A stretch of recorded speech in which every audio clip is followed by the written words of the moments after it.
ओम शांति। हम सुन रहे हैं आज मातेश्वरी के अनमोल मधुर महावाक्य। आज तारीख है 24 जून 2026। मातेश्वरी जी के अनमोल महावाक्य।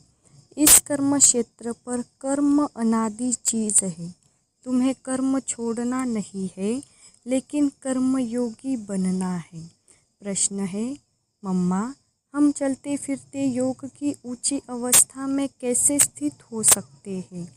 उत्तर, वास्तव में अपनी यह लाइफ नेचुरल योग की हो जानी चाहिए, क्योंकि योग है निश्चय। तो हर दम निश्चय को कायम रख प्रैक्टिकल वह स्वरूप बन जाना है। निश्चय रूप बन कर्म इंद्रियों से कर्म करना है। कर्म इंद्रियों से कर्म करो। भल स्थूल कर्म इंद्रियां कोई भी कार्य करती रहे, मगर खुद को उस ही सुख स्वरूप अवस्था में लवलीन रहना है।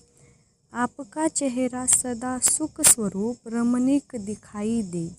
कोई भी अशुद्ध संकल्प विकल्प न रहे। ईश्वरीय आनंद में आंतरिक मगन अवस्था में रहो, तो फिर कोई भी अशुद्ध संकल्प विकल्प की उत्पत्ति नहीं होगी। शुद्ध प्योर धरनी में जो भी संकल्प उत्पन्न होगा, वह लोक संग्रह प्रति अथवा अपनी उन्नति प्रति होगा। यह अति मीठी सुंदर अवस्था है, जो समय पर मदद करती है।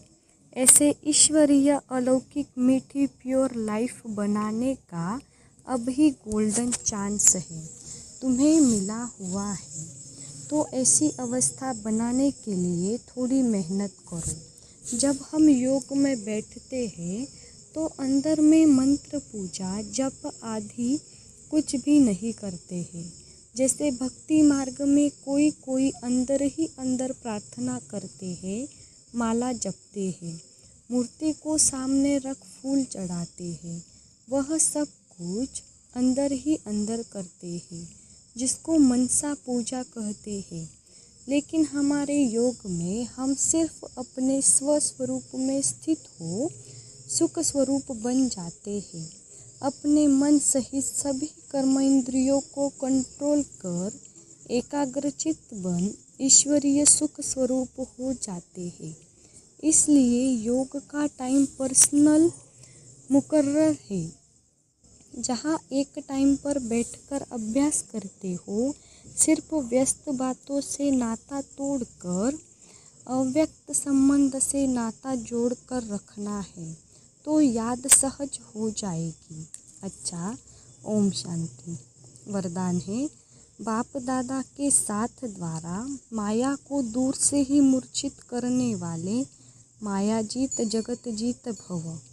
बाप दादा के साथ द्वारा माया को दूर से ही मूर्छित करने वाले माया जीत जगत जीत भव। जैसे बाप के स्नेही बने हो, ऐसे बाप को साथी बनाओ, तो माया दूर से ही मूर्छित हो जाएगी।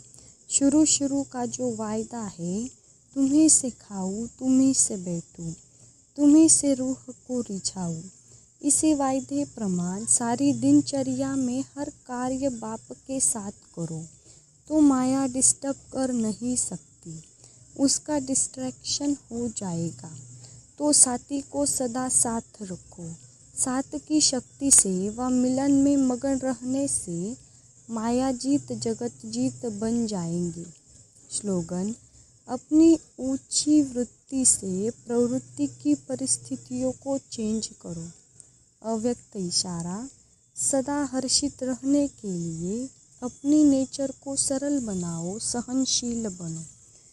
अव्यक्त स्थिति रूपी दर्पण को साफ और स्पष्ट करने के लिए सरलता, श्रेष्ठता व सहनशीलता, इन तीन बातों पर ध्यान दो। अगर तीनों में से एक भी बात की कमी है, तो दर्पण पर भी कभी कमी का दाग दिखाई पड़ेगा। इसलिए जो भी कार्य करते हो, उसमें साधारणता दिखाई न दे। साधारणपन को श्रेष्ठता में बदली करो। हर कार्य में सहनशीलता और वाणी में सरलता को धारण करो। तब सर्विस में सफलता दिखाई देगी। अच्छा, ओम शांति।